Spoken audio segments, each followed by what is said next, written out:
Добре дојдовте во Хрватска, најмладата или поточно кажано последна примена земја членка, 28 во Унијата.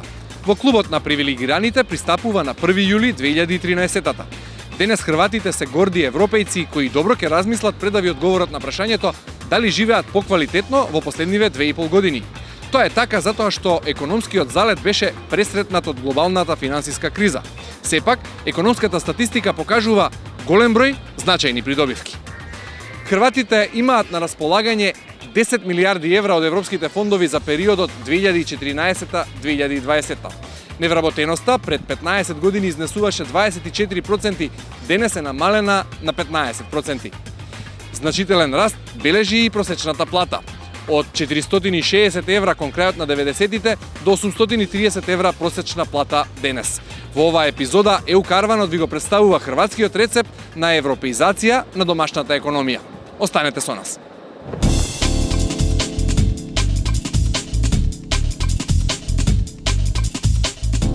Хрватска се наоѓа на преминот меѓу Централна Европа и Медитеранот. Ја зазема најголемата област на источниот брег на Јадранско море. Крајбрежјето е долго, дури 1777 километри, а покрај него има над 1200 острови, од кои само 48 се населени.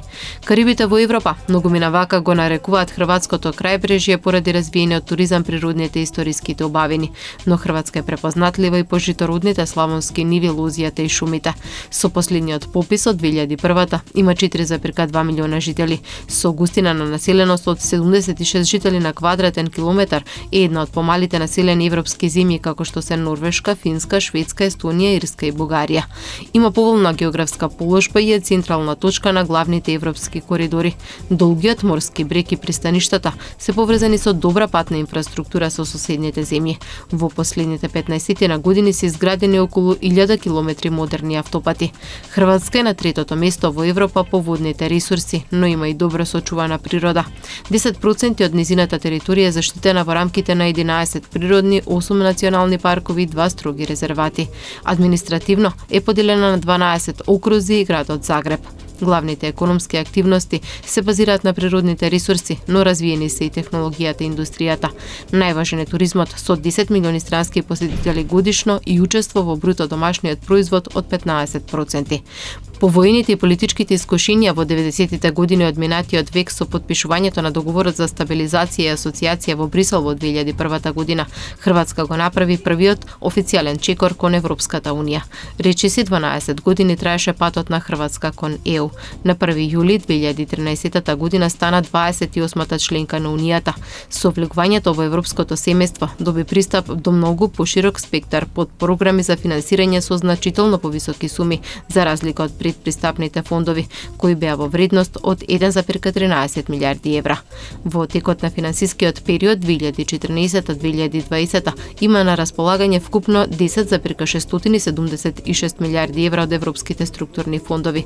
Вкупната распределба на оперативната програма за конкурентност и кохезија изнесува 6,8 милиарди евра. За човечките ресурси се наменети 1,5 милиарди евра, а за програмата за рурален развој се достапни пари во вредност од 2 милиарди евра. Од оперативната програма за поморски прашања и рибарство, Хрватска има пристап до 252,6 милиони евра. Со 2,9 милиарди евра до 2020-та ќе се зајакнува конкурентноста на економијата, а речиси 3,5 милиарди евра од европските фондови се наменети за заштита на животната средина и подобрување на ефикасноста на ресурсите. Пари има и за развој на транспортната инфраструктура, вкупно 1,310 милиарди евра. За зголемување на вработеноста и подобрување на квалитетот на образованието треба да се искористат 1,3 милиарди евра, а за намалување на сиромаштијата, нееднаквоста и дискриминацијата на располагање се околу 970 милиарди евра. 191 милион евра од структурните фондови Хрватска треба да ги искористи за зголемување на ефикасноста на јавната администрација и судството. Најголемата придобивка од членството во ЕУ во изминатите 2 години е растот на извозот кој значително ја зајакна економијата. Бенефит е и слободното движење во рамките на земјите членки и отворениот европски пазар на труд. Во првите 2 години од членството се евидентни позитивните промени во привлекувањето на странските инвестиции, зголемувањето на индустриското производство и потрошувачката и одличните резултати во областа на туризмот. Последните 5 години финансиската помош од ЕУ треба да ја помогне на Хрватска за намалување на невработеноста, привлекувањето на странски инвеститори, поконкурентна економија и прогресивен раст.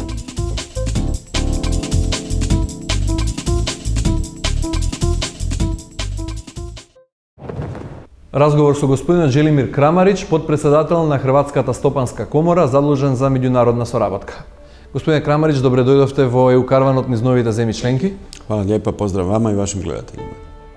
Дали хрватската бизнис заедница беше подготвена за влез во Европската унија? Колку компаниите го искористија тоа како бенефит од заедничкиот пазар? Pa Hrvatska je ušla u Europsku uniju, znači 1.7.2013. godine i neposredno prije ulaska u Europsku uniju Hrvatska je u predpristupnim fondovima, kada govorimo konkretno o novcima, imala na raspolaganju negdje oko 1.2 milijardi eura. U razdoblju pola godine one stare financijske perspektive 2013. godine mi smo imali na raspolaganju negdje oko pola milijarde eura, a sada smo ispregovarali, Hrvatska ispregovarala negdje oko 11,7 milijardi eura ukupno novaca u svim operativnim programima. U kojoj mjeri je gospodarska zajednica iskoristila sve te mogućnosti, teško je govoriti u ovom trenutku i naravno da sve zemlje koje ulaze u Europsku uniju u početku imaju određenih i teškoća u provođenju i u pripremi, ali su neki projekti koji su iskorišteni u području infrastrukture, poduzetništva i nekih drugih tema dobro iskorišteni i imali su značajne koristi za hrvatsko gospodarstvo. Naravno, s obzirom da je Hrvatska ušla u jednom periodu velike depresije u Europskoj uniji od 2008. godine, koja je držala Europsku uniju jedno dugo razdoblje, činjenica je da u principu se ti svi ukupni benefiti nisu vidjeli u onoj mjeri u kojoj bismo mi željeli. U nekoliko zadnjih kvartala Hrvatska bilježi mali gospodarski rast i pokazuje pozitivne rezultate i upravo taj pozitivan gospodarski rast je vjerojatno jednim dijelom rezultat i korištenja europskih fondova u predpristupno razdoblje. U budućnosti koja dolazi pred nama mi puno očekujemo od sredstava Europske unije, zato što su u stvari ta sredstva u tom velikom iznosu u kojem smo ih dobili predviđena prije svega za strukturne reforme, pa tako i u području gospodarstva. Hrvatska gospodarska komora, mi kao komora, pripremamo već određenih broj projekata i želimo se uključiti u tu priču i prepoznali smo trenutak i želimo biti jedna nacionalna infrastruktura, odnosno platforma za hrvatsko gospodarstvo. Mislimo da u tom smislu možemo pomoći i našim partnerima u cijeloj regiji. Imamo jako dobru suradnju sa svim komorama na jugoistoku Europe i nedavno smo čak i sklopili neke ugovore o suradnji. Колку хрватските компании беа подготвени за соочување со европската конкуренција? Hrvatske kompanije su i prije bile nazočne na europskom tržištu. Primjerice, ja sam dosta radio u području turizma i de facto hrvatski turizam nije doživio ništa posebno kada gledamo ulasku u Europske unije u smislu nekakve problema konkurentnosti ili bilo čega, zbog toga što su 90% gostiju recimo u Hrvatskoj su gosti iz Europske unije, iz Europe, iz europskih tržišta, tako da su u principu sam ulazak, mi smo u Europsku uniju ušli što se takvih stvari tiče već davno. Naše kompanije, naši glavni ekonomski partneri su Italija, Austrija, Njemačka i te zemlje. Naravno, dosta bitni partneri su i partneri iz područja bivše Jugoslavije jer su ostale stare veze i naravno dobri gospodarski odnosi. Neki su se morali graditi iz početka, ali u principu sama činjenica da vanjsko-trgovinska bilanca i robna razmjena koja se odvija se najvećim dijelom sa zapadnom Europom, sa našim partnerima koji su članovi Europske unije, de facto govori o tome da smo mi već i prije imali visoku razinu konkurentnosti. Која е функцијата на Хамак Бикро од перспектива на искористувањето на структурните фондови? Hrvatska agencija za malo gospodarstvo, inovacije i investicije, HAMAG BICRO, je u sustavu upravljanja i kontrole EU fondovima posredničko tijelo razine 2. To znači da mi sudjelujemo u pojedinim fazama odabira projekata, odnosno provodimo provjere projekata koji su ugovorene temeljem ugovora o dodjeli bespovratnih sredstava. Ono što pred nama isto tako predstoji je provedba financijskih instrumenata, dakle HAMAG BICRO će iz Europskih strukturnih investicijskih fondova davati mikrokredite, jamstva i druge oblike financijskih instrumenata mikro, malim i srednjim poduzetnicima u Hrvatskoj. Kako može da se stigne do strukturните fondovi za biznisмените i kako se raspределуваат тие средства? Poduzetnicima je najlakše pratiti objave na web stranici www.strukturnifondovi.hr. Tamo su objavljeni svi otvoreni pozivi za dostavu projektnih prijedloga i oni mogu birati tamo između različitih fondova. Trenutno u slučaju onoga u čemu HAMAG BICRO sudjeluje su objavljena 4 javna poziva i poduzetnici tamo mogu naći kompletnu natječajnu dokumentaciju. Od samog poziva, uputa za prijavitelje, svih potrebnih obrazaca i priloga. Isto tako tamo se nalazi informacija kada se održavaju informativne radionice koje održavaju posrednička tijela razine 1, a to su u principu ministarstva koja raspisuju te pozive, zajedno sa posredničkim tijelima razine 2, u našem slučaju to je HAMAG BICRO, kako bi se oni informirali što kvalitetnije pripremiti samu aplikaciju za fondove. Ono što je dobro za poduzetnicima je to da su troškovi savjetodavnih usluga, odnosno konzultanata, prihvatljivi. Što znači da ovisno od programa do programa, poziva do poziva, oni mogu koristiti usluge stručnjaka koji im mogu pomoći da to pripreme što kvalitetnije, odnosno jednog dana kad budu uspješni korisnik tih sredstava, da ta provedba teče što bezbolnije, u smislu u skladu sa zadanim pravilima, te da mi ne moramo proglašavati neke troškove neprihvatljivima, što je jedna od naših uloga. Dakle, mi pratimo poduzetnika u realizaciji njihovog projekta, oni nam pošalju takozvane zahtjeve za nadoknadu sredstava i naši voditelji projekta pregledavaju situaciju od projekta do projekta. I ukoliko je sve u skladu sa projektnom prijavom, kako je ugovoreno, mi odobravamo dana sredstva i poduzetnik dobiva natrag metodom nadoknade. За основање бизнес, за проширување на бизнесот се потребни пари, колку хрватските предприемачи се одлучуваат да земат кредити или да аплицираат за средствата од фондовите? Da, upravo su start-upi oni najosjetljivija kategorija koju posebno nastojimo pomoći kroz naše pismo namjere. Naime, u razgovoru sa kolegama iz Austrije i iz Europske unije implementirali smo jedan jedinstveni instrument, to je zapravo unaprijed izdana garancija, odnosno jamstvo, gdje poduzetnik početnik sa investicijskom studijom dolazi prvo kod nas i mi mu izdajemo jamstvo 80% u iznosu glavnice kredita prije dolaska u samu banku. Na taj način znatno mu je olakšan pristup financiranju, jer za taj način mi ne tražimo od njega niti neke teške instrumente osiguranja poput hipoteke, nego isključivo zadužnicu. I na taj način puno lakše dobija pozitivno svjetlo kod kreditnog odbora poslovne banke. Колку е важен деловниот план за да се одобри кредитот? To je od presudnog značaja za nas, jer pokazuje ozbiljnost poduzetnika da je dobro razradio svoju priču. U tom poslovnom planu nije bitna samo podloga, bitne su pisma namjere koje pokazuju interes kupaca, odnosno korisnika te proizvoda i usluge, još bolje ako su obavezujuća.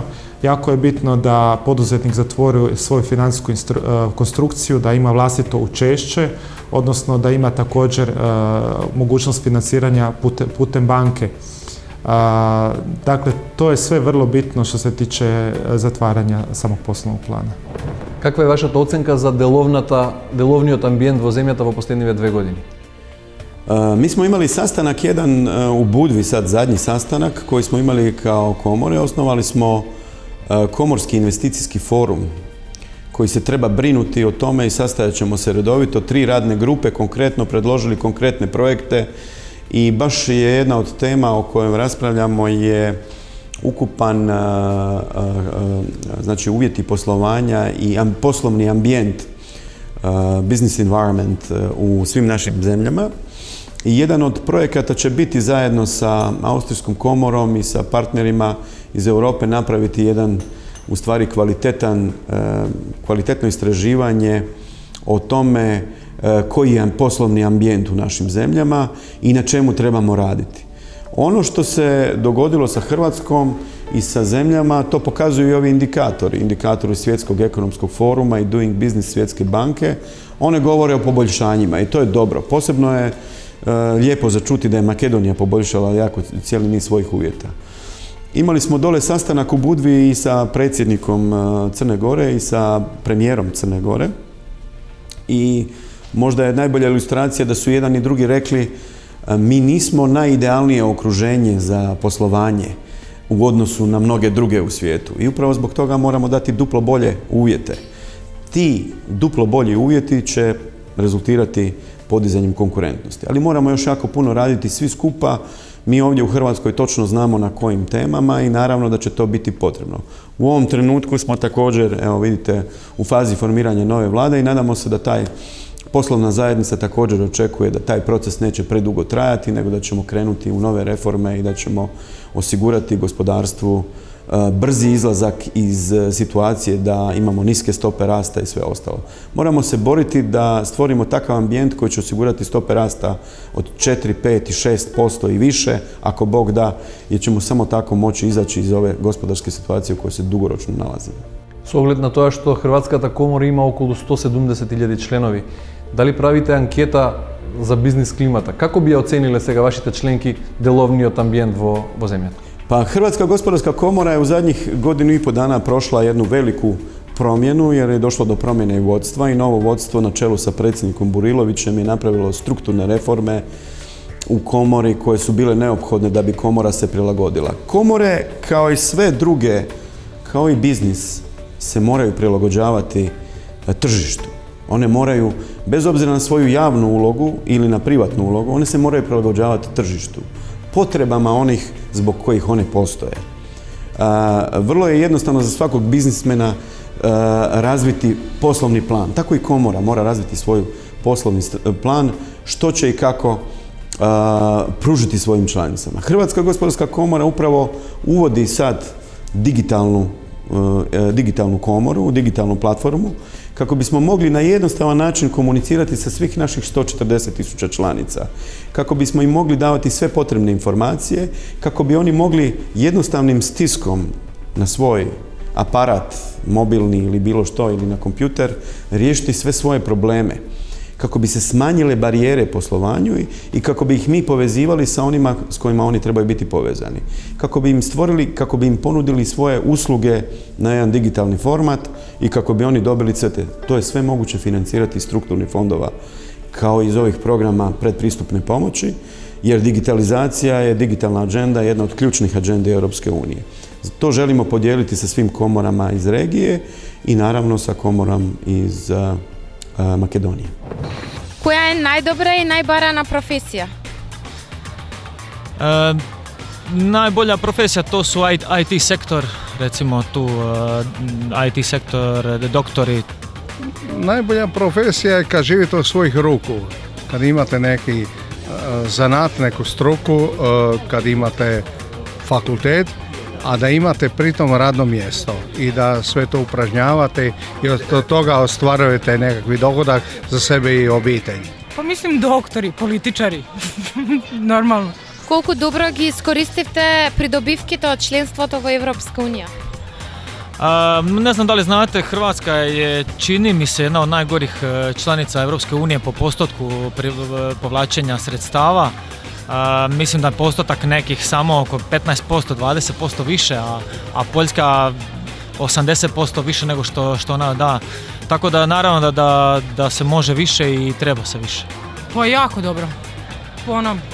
Meni se sviđa. Možemo putovati bez granica. To je za nas mlade jako lijepo. ni iz daleka, treba to puno više napraviti. Bruto домашниот производ по глава на жител во Загреб е околу 3 пати повисок од просекот во цела Хрватска. Тоа е разбирливо. Овде се сместени 1/3 од хрватските компании, а градот вработува дури 40% од вкупната работна сила во Хрватска. Како да се поттикне и да се улесни основањето на нови бизнеси?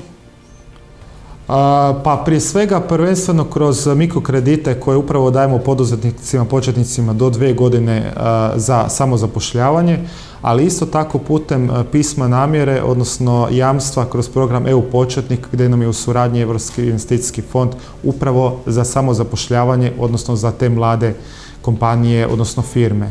Međutim, ovdje bih istaknuo i cijeli niz napora koje smo uložili u inovativne kompanije zadnje 2 godine i to kroz različite vrste instrumenata poticanjem ulaganja u vlasnički kapital, takozvanog equity financiranja. Tu smo iz tog razloga napravili jedan pre-seed fond do 200.000 kuna, a tu također će vrlo skoro doći seed fond i venture capital fond koji sad pripremamo u suradnji sa Svjetskom bankom i koji će krenuti iduću godinu sa radom.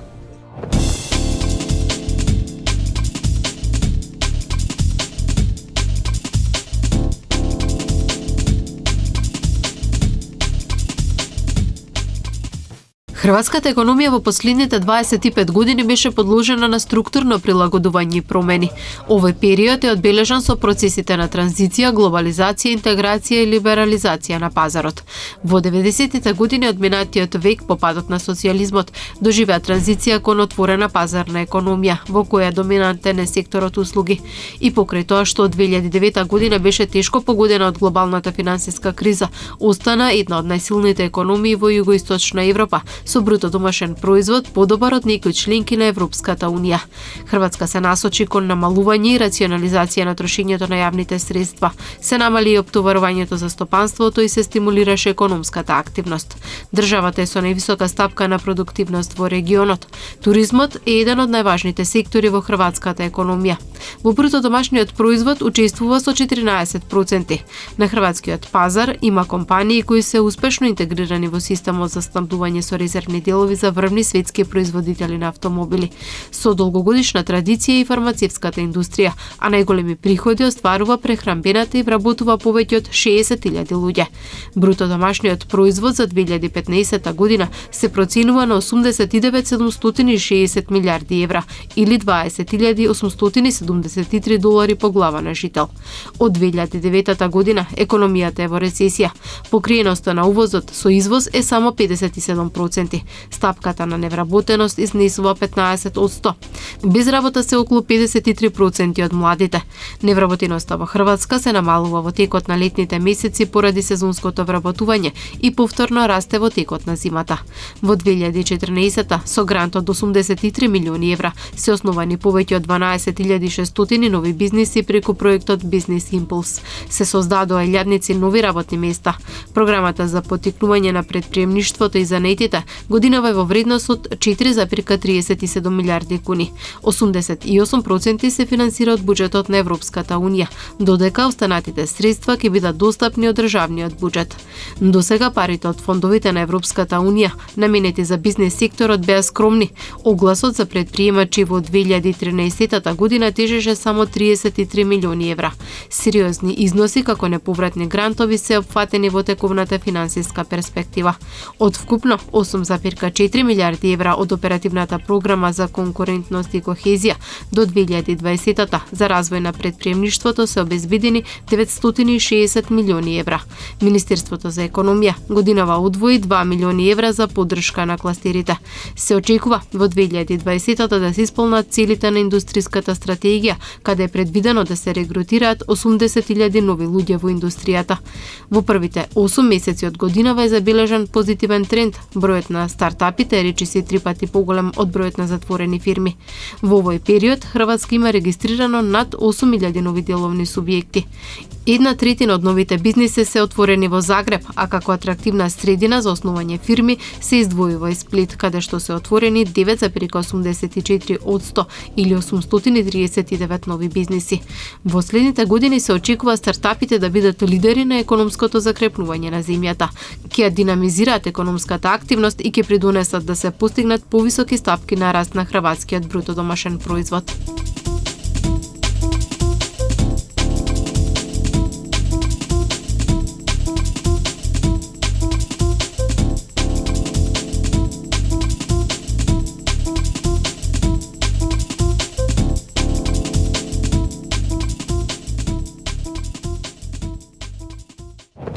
И најдолгиот пат почнува со првиот чекор. Е мотото на компанијата Први корак во Загреб, која им помага на хрватските компании да ги искористат големите суми од европските фондови.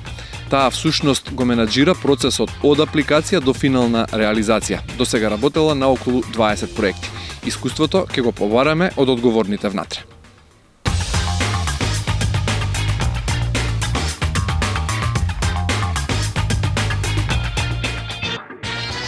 Разговор со господја Хрвојка Скоковиќ, директор на Први корак Загреб. Mrs. Skokovic, welcome to the EU Caravan through the new member states. Thank you very much, and you're welcome to Croatia. Thank you. How do you get the idea to start this kind of business, to establish Prvi korak?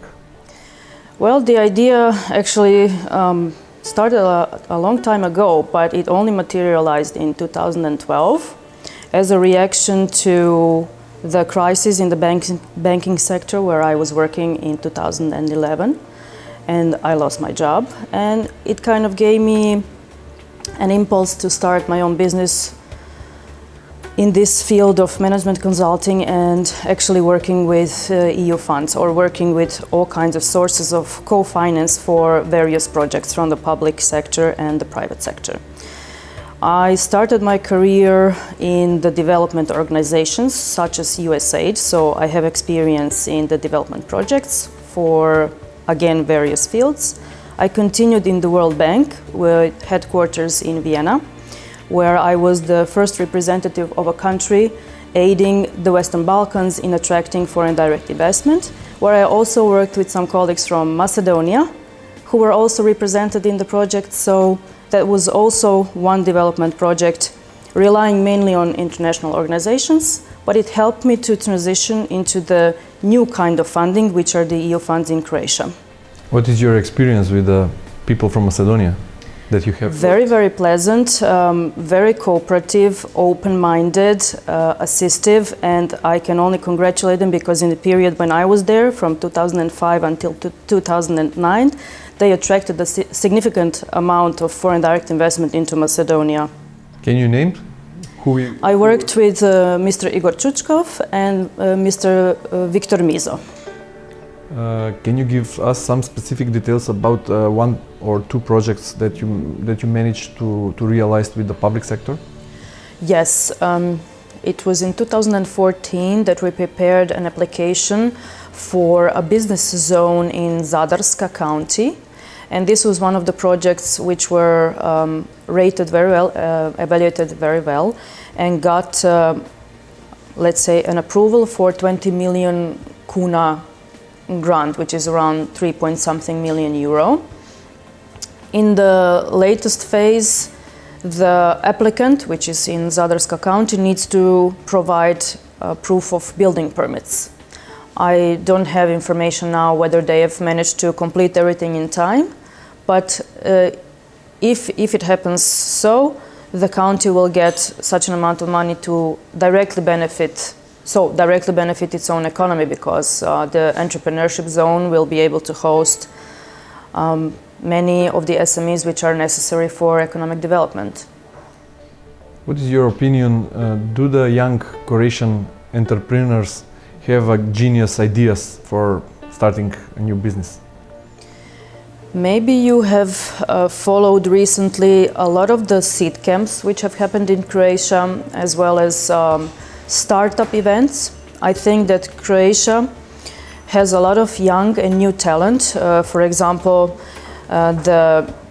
one of the initiators of the project called Teddy the Guardian was even met by President Obama in conference in Africa, sharing her ideas. But in general, I can say that at the moment, the Croatian ICT sector is like a rising star of the economy, both in software development, in, for example, gaming, and generally, the ICT sector at the moment is going up thanks to startups and thanks to young talent, which is making use as well of EU funds, both in Croatia, some national incentives, as well as applying directly to programs in Brussels, such as the SME instrument.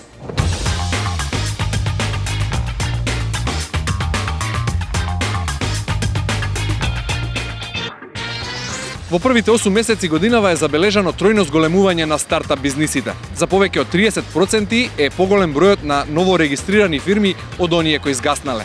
Во следните години се очекува стартапите да бидат лидер на економското закрепнување на Хрватска.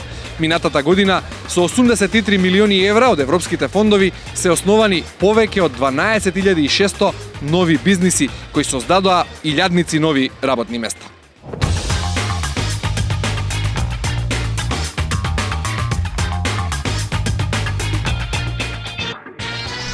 Ако хрватската економија се базира на малите и средни предпријатија и на новите стартап бизниси, можете ли да кажете кои се главните предизвици со кои се соочува хрватската економија за предстојниот период?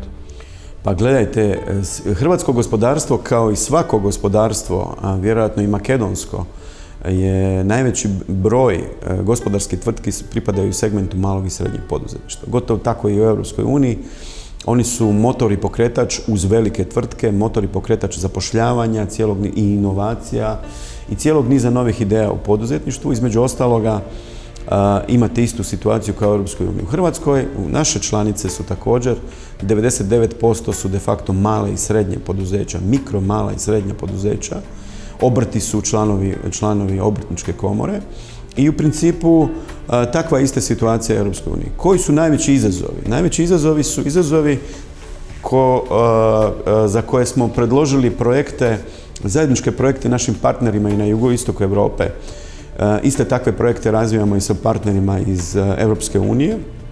Izazovi su olakšavanje, internacionalizacija poslovanja, znači olakšavanje izvoza na strana tržišta. Oni moraju naći izlaz, jer velike tvrtke lako nađu izlaz na strana tržišta. Oni lako odu na strano tržište, lakše puno, ne lako, ali lakše puno ulaze na strana tržišta i ostvaruju svoje mogućnosti. Male i srednje tvrtke nemaju te mogućnosti. Upravo komora tu vidi svoju, ne samo priliku, nego i u stvari svoju zadaću kroz članarinu da u stvari omogući tim malim tvrtkama što lakši pristup stranim tržištima, da im omogući što lakši pristup financiranju, jer su banke, poglavito u području i vaše zemlje i svih drugih zemalja, kamate su dosta visoke, duplo su više nego u zemljama Europske unije, da im olakšaju mogućnost, smanjuju birokratiziranost svega onoga što se događa i da im u stvari na taj način otvore vrata što lakšem poslovanju. Mi smo u tom smislu predložili 5 projekata našim partnerima, komorama jugoistoka Europe, koji uključuje i Tursku i Albaniju, a imamo jako dobre odnose sa Austrijskom komorom i Njemačkom u tom procesu. Jedan je razvoj digitalnih platformi, digitalne ekonomije u našem području koje će omogućiti brzo zaobilaženje svih prepreka u poslovanju svim našim članicama. Istovremeno razvoj digitalne ekonomije, razvoj mogućnosti poslovanja, lakše povezivanje i tako dalje. Svi danas živimo na ovakvim platformama i rješavamo sve svoje probleme komunikacije. Evo, to je jedan projekt koji smo predložili, koji je relativno lako brzo provesti. Drugi projekt koji mi moramo zajedno potičemo je osnivanje venture capital fonda, znači fonda rizičnih ulaganja, upravo za te male i srednje poduzetnike koji imaju sjajne ideje, nove ideje koje se lako probijaju na tržišta Zapadne Europe, ali da ne bi odlazili u Ameriku i u Zapadnu Europu, u Europsku uniju, da ostanu ovdje i otvaraju svoje poslove želimo u stvari formirati iz europskih fondova od naših partnera de facto nekakve takve mogućnosti, da komore onda svojim članicama daju te mogućnosti i naravno svima drugima na području naših zemalja. Treći projekt koji radimo je internacionalizacija poslovanja koju bi potaknuti jačanje sajmova, ali ne samo sajmova, nego svih mogućnosti komunikacije između naših tvrtki, poglavito malih, jer naše tvrtke vrlo lako mogu doći i biti konkurentne u Makedoniji, kao što vaše neke tvrtke mogu doći u Hrvatsku, puno lakše nego na tržišta Zapadne Europe. I ključan projekt, sve to mi možemo raditi, ali ako nemamo obrazovane ljude, onda to nećemo moći raditi. Mi moramo obrazovati ljude za poduzetništvo, za sve te stvari i upravo su to projekti zajednički koje želimo raditi. Između ostalog, jedan zajednički projekt koji guramo svi skupa je sustav dualnog obrazovanja, srednjeg strukovnog, koji po primjeru Austrije, Njemačke, Švicarske, sad ih uvode neke zemlje poput Slovačke i nekih drugih zemalja. U tim zemljama je nezaposlenost mladih na razini od 15-20%, između oko 10%. U našim zemljama je nezaposlenost mladih preko 50%. Zato nam mladi ljudi odlaze u inozemstvo i tu komore u Švicarskoj, Njemačkoj i u Austriji igraju značajnu ulogu u razvoju, povezivanju obrazovanja i gospodarstva. Tu također vidimo. To su ta 4-5 projekata koje mislimo pokrenuti zajednički i koje će koristiti. To su teme koje će koristiti i Makedoniji i svim drugim zemljama u regiji zbog toga što ćete samo za te stvari moći vući sredstva iz europskih fondova na temelju svojih strategija, ali ćete ih morati uskladiti sa ključnim strategijama Europske unije. Кога Хрватска ќе може да се доближи со економската статистика до европскиот просек? Тука ве прашувам за просечната плата, за стапката на невработеност или целокупно за подигнување на квалитетот на живот и животниот стандард на хрватските граѓани. Hrvatska ima samo jedan izbor i mislim da sve zemlje imaju samo jedan izbor. Hrvatska je u istoj gospodarskoj situaciji kao i većina zemalja regije, sa visokim vanjskim dugom, sa relativno visokim deficitom, sa relativno istim strukturnim problemima kao i većina zemalja bivše Jugoslavije, pa se zato i razumijemo, ali nije samo Hrvatska, i druge neke zemlje Europske unije imaju iste probleme. Hrvatska ima samo jedan izbor, a to su strukturne reforme. To je davanje zraka, da tako kažem, kisika gospodarstvu, da se ono razmaša i da ono stvori novu vrijednost. Bez stopa rasta od 4-5%, niti Hrvatska, niti jedna druga zemlja u ovakvoj situaciji ne može. Stope rasta od 2-3% su ogromne za jednu Njemačku i za zemlje te veličine i Sjedinjene Američke Države i tako dalje, koje su zasićena, razvijena gospodarstva zapadnog svijeta. Zemlje poput Hrvatske moraju rasti 4%. Sa takvim gospodarskim rastom mi možemo servisirati svoj dug, mi možemo rješavati svoje strukturne probleme, uz pomoć sredstava i strukturnih fondova rješavati te strukturne probleme, usmjeravati novac ka gospodarstvu, stvarati konkurentno, zdravo, kvalitetno gospodarstvo, a time i kvalitetno i zdravo društvo. Uz takve stope mi brže možemo doći do europskog prosjeka, mi možemo i preći taj europski prosjek, ali to je naravno onda samo na nama da stvorimo te uvjete konkurentnosti koji će uz jasnu jednu viziju i strategiju što želimo napraviti, voditi ka tom cilju. I onda se svi samo trebamo koncentrirati na taj cilj i vrlo lako ćemo doći do tih, ne lako, ali doći ćemo do tih razina u kojima onda možemo biti konkurentni na razini Europske unije.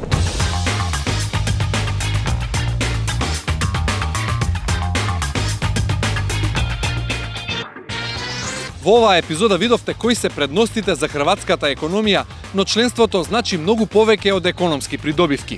Со влегувањето во Европската унија, хрватите станаа европски граѓани. Тоа е запишано во Уставот и значи право за слободно движење и престој на териториите на сите земји членки. Освен тоа, хрватите добија право да гласаат и да се кандидираат на изборите за Европскиот парламент, да зборуваат на својот мајчин, хрватски јазик, во официјалната комуникација со Брисел и да конкурираат за работни места во сите европски институции и компании. Ви благодарам на вниманието. Се гледаме на следната станица од ЕУ Карванот.